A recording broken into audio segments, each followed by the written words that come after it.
All right. Well, we're back. We're a little late tonight, but that's just how it is sometimes. We're going to cover Genesis 16 through 18, which is the reading for today, and we'll pick up kind of where we left off. We read it this morning, or it was actually this afternoon we read it after church. And so you've got to, sometimes when you're doing Bible reading, you have to fit it in where it fits that day. And Sundays are really busy for us, and so it doesn't fit in when we normally do it because we're at church services then. So let's go ahead and just kind of pick up where we left off. Genesis chapter 16, and the continuing in the story of Abraham. So let's look at what's going on. And we see Abraham. I'm trying to adjust the font size. There we go. All right, so Abraham and Sarai. Abraham in chapter 15 has just been through this event, if you remember from yesterday, where God comes to him and kind of renews the promise and says, hey, Abraham, I meant what I said. And in chapter 15 and verse 6, it says, and Abraham put his faith in God, to kind of use the Greek version there. He put his faith in God, put his trust in God, and it was counted to him as righteousness, right? Or Abraham believed God, and it's counted to him as righteousness, is what it says. So how does that jive with chapter 16, where it seems like Abraham does something that wouldn't normally be done? So Sarah comes and says in chapter 16, hey, we haven't had kids. Here's Hagar. Why don't you go and take her to be your wife and have a child? And Abraham says, okay. Yep. And they have Ishmael. And things are going to go downhill after that. But a lot of people read this and they're like, oh, Abraham just didn't trust. But it just said in chapter 15, Abraham put his trust in God, and that is counted to him as righteousness. So how do you reconcile these things? What's going on? Is Abraham fickle? Does he believe one minute and not the next? What's happening? He knows he's going to have a child somehow, but God didn't necessarily say by Sarai. So I guess he thought maybe the son was supposed to come from Hagar. Yeah, maybe he was thinking, I'll just help God out with Hagar. It's not even his idea. It's Sarai's idea. Now Sarai, Abram's wife, had no children. And so she said to Abraham, look in verse 2, Abram, behold, the Lord has prevented me from bearing children. Is she right? Is that what's going on? Maybe? No. Maybe. Yeah, we don't know. I mean, we're not told one way or the other. Perhaps God has prevented her until it was time. Or perhaps she's doing what we saw in Job, where people ascribe to God things that God has not done. Right? All through the book, everybody said, well, God punished Job, God punished Job. It wasn't God who punished Job, it was Satan who did those, or the Satan who did those things to Job. So here in chapter 16, when Sarai says, God has prevented me from having children, I mean, maybe. We don't know. We don't get to see. Like in Job chapter 1 and 2, we saw what was going on, but here we don't get to see what's happened, so we don't know. And this is a mistake that people make even today. When something happens, they assume that if it happened, well, then God must have done it.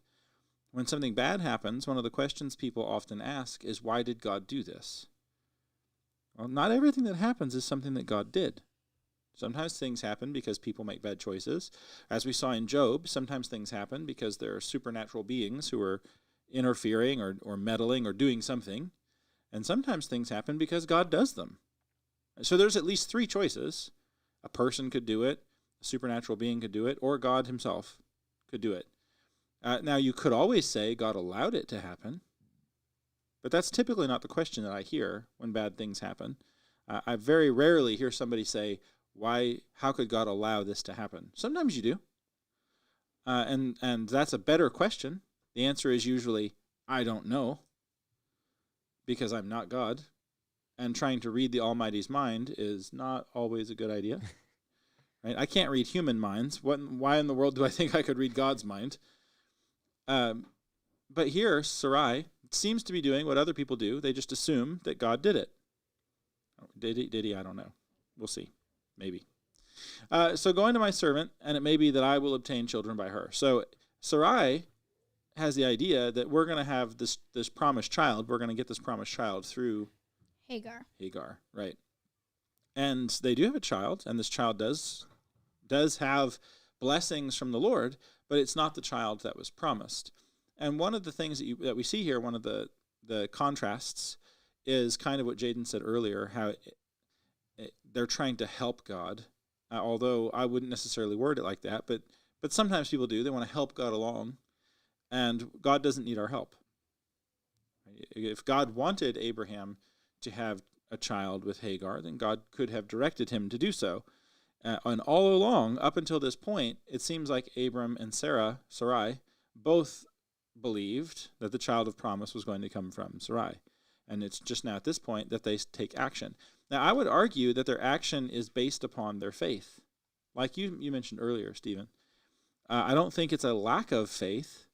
I believe they're trying to figure out, okay, we believe God. God said that we're going to have a child. So how are we going to do that? I actually think that this is a very good mistake. It's a mistake born out of their faith. And I think that those are the good kinds of mistakes to make. As a believer, we're going to make all kinds of mistakes, but the mistakes we make should be ones that are based upon our faith in God, where we know God wants something, so we're going to try and do it. And we may not do it the right way. We may fail when we're trying. I mean, all sorts of things could happen. But a mistake that is born out of faith is a good mistake to make. Right? And I think that's what you see here with Abraham and Sarai and Hagar, is they're trying to bring about what God has said. They are trying to obey. They're wrong.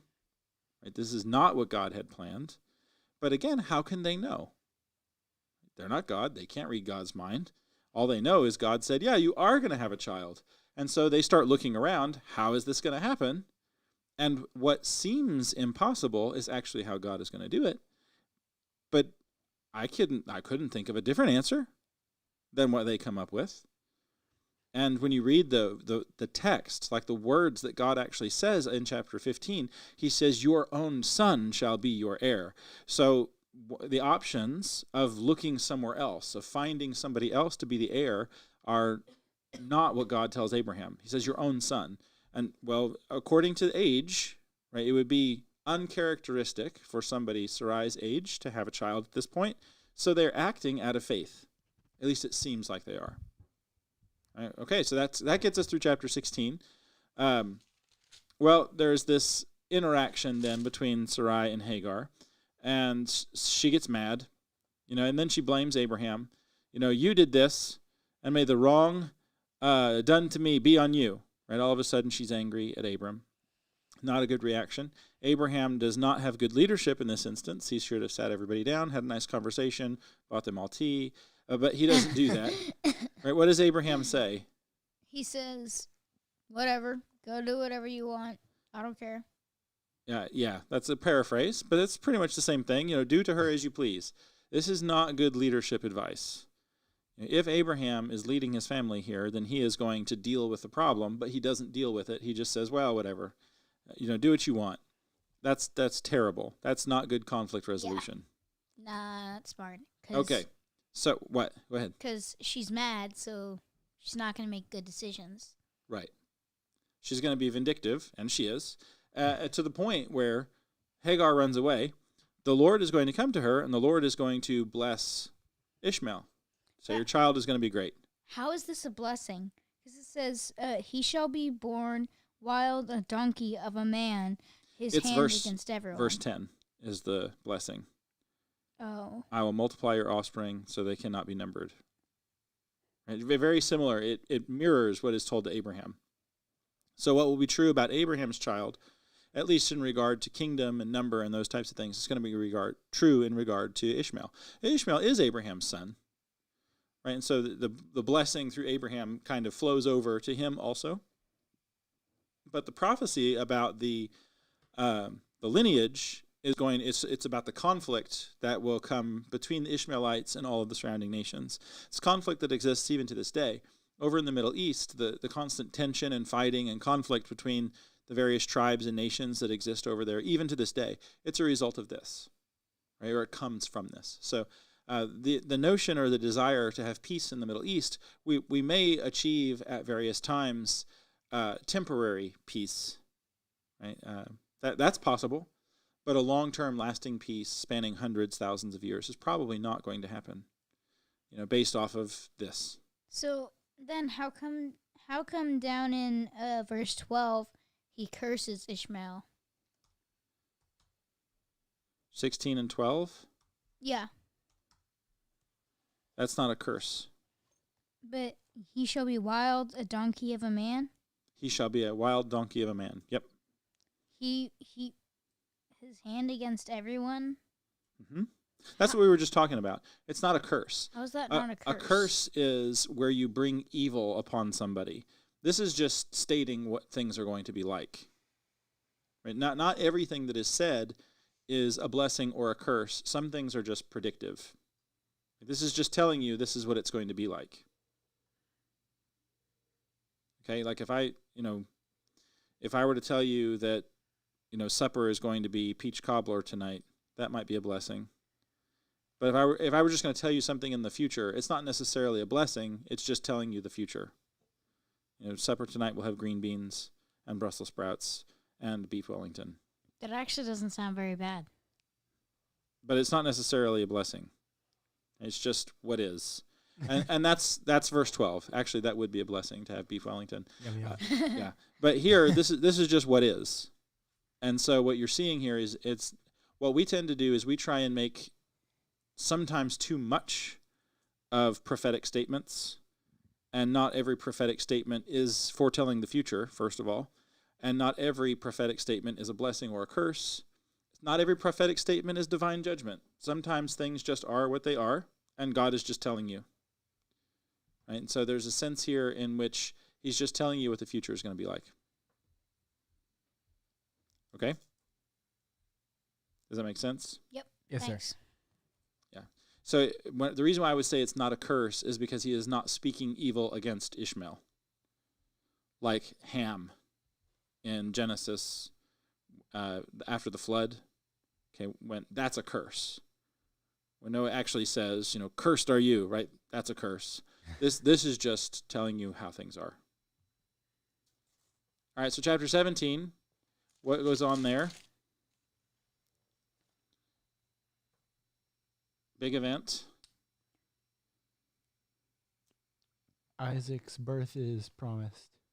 Yep. What happens at the beginning of chapter 17? You're right. The Lord appears to him.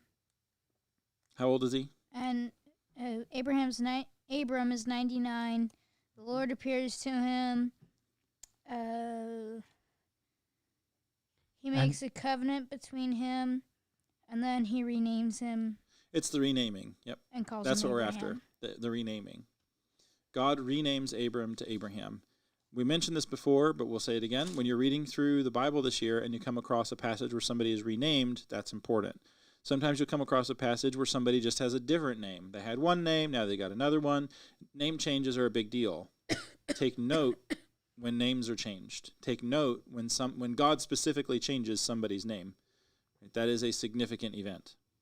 And so here, Abram is being changed because he's being given another covenant. He's being given the sign of the covenant here with circumcision. And this is a big deal. And it's not always, the names aren't always being changed for the same reason. So you kind of have to pay attention to the passage and say, all right, what's going on and why is this significant? When you become a believer, you're given a new name. That's one of the symbols that is in the book of Revelation. Believers are given a new name, a white stone, all sorts of neat things. And so being renamed Abraham from Abram, even though the names mean pretty much the same thing, it is a significant event. And Sarah will be renamed from Sarai to Sarah. All right, so chapter 17, then you get the sign of circumcision. In verse 9, it says, you'll keep my covenant, you and your offspring after you throughout your generations. You'll keep it between me and you. Every male will be circumcised. And then he tells them where to circumcise them, and he tells them when to circumcise them, on the 8th day after their birth. So are they an Israelite before or after their circumcision? After. Before. Before. Yeah, I was going to say before. Yeah. When a baby was born to an Israelite family, they're an Israelite as soon as they're born. Right? But then the sign of the covenant comes later. It is not the covenant itself, but it is the sign of the covenant. Okay, so so shall my covenant be in your flesh, an everlasting covenant. And so this idea, the sign becomes kind of, in essence, the covenant itself. It is so closely associated with it that it becomes it. And when you think of circumcision as this sign of the covenant, when you look in verse 14, it says, any uncircumcised male who is not circumcised will be cut off from his people. Funny pun there. Cut off from his people, for he has broken my covenant. All right, and so what you're seeing here is when something is a sign of this, nation, a sign of being an Israelite or an Abrahamite or whatever-ite, right? A sign of this is this circumcision. And if you don't do it, are you still an Israelite? No. No. Now you're cut off from the covenant, right? Now this is significant because there is another event later in the biblical text that will be very significant, and it's baptism. Right? The New Testament does not know of an unbaptized believer, at least for very long. Right? There are people who don't know that they should be baptized, but as soon as they find out, what do? Get baptized. Yeah, like in Acts 19, the Apostle Paul runs across about 12 people in Ephesus, and they didn't know that they were supposed to be baptized. So guess what? They weren't. But when Paul meets them and they're talking, he says, wait a minute, guys, we got to fix this. And immediately they listen to him, and they fix it. And so baptism, the Apostle Paul himself is going to apply baptism, he's going to liken it to this covenant of circumcision. And just like if you refuse to be circumcised, if you refuse to do this, then you're going to be cut off. What would happen then if you refuse to be baptized? You'd be cut off from Christianity. Right, well, that would be the parallel, right? Ultimately, God is the judge, and we'll let him do the judging. But that seems to be the teaching, that this is something, when you're reading through the text, there will be things where God calls upon his people to do it, and God will attach significance to the event.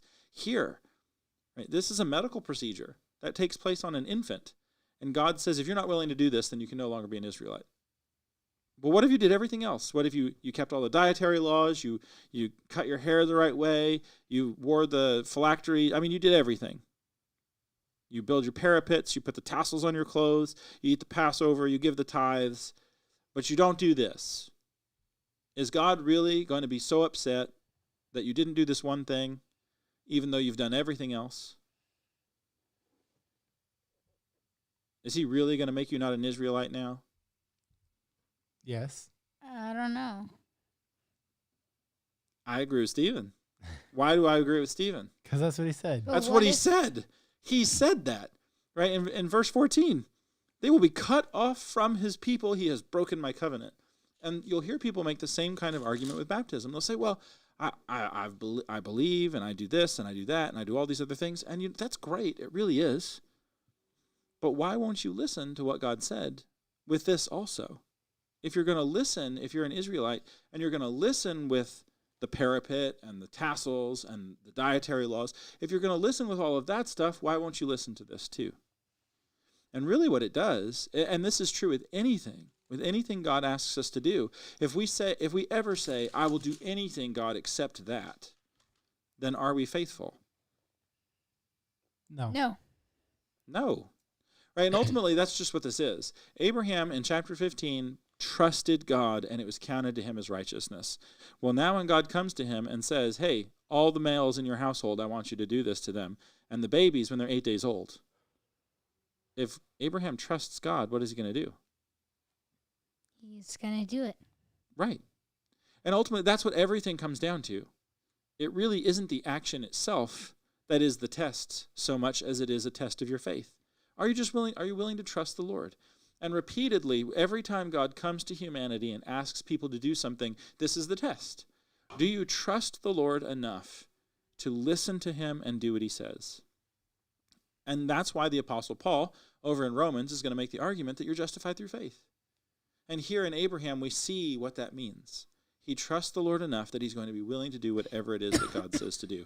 And repeatedly throughout Abraham's life, that's going to be the case. So the end of chapter 17, you have, I think Stephen talked about Isaac being born. And Sarah's name is changed. Sarah's name is changed from Sarai to Sarah, which just means princess, beautiful name. And then in chapter 18, you have the arrival of the visitors, right, where Sarah is going to laugh. Right, I will return to you about this time next year, and Sarah, your wife, will have a son. And Sarah is listening at the tent door, and they're old and advanced in years. And so Sarah laughs to herself, saying, is this really going to happen? Will I indeed bear a child now that I'm old? And then here's this great question, right? Is there anything, verse 14, is there anything too hard for the Lord? No. No. Very similar statements will be made in the New Testament, where another woman who should not have been having a child, Mary, the angel Gabriel is going to say, what is impossible with man, or nothing is impossible with God, basically. What is impossible with man is possible with God. There is nothing that is impossible. And so it's kind of the same thing. And so you're seeing the same story play out several times throughout the text of Scripture. There will be many women, or few, maybe not many, but a few women throughout the story in the Bible who desire children and don't have them for one reason or another. And then all of a sudden, God shows up and now they've got them. Cough out of the microphone. Sorry. Yeah. So pay attention to that also as we're reading through.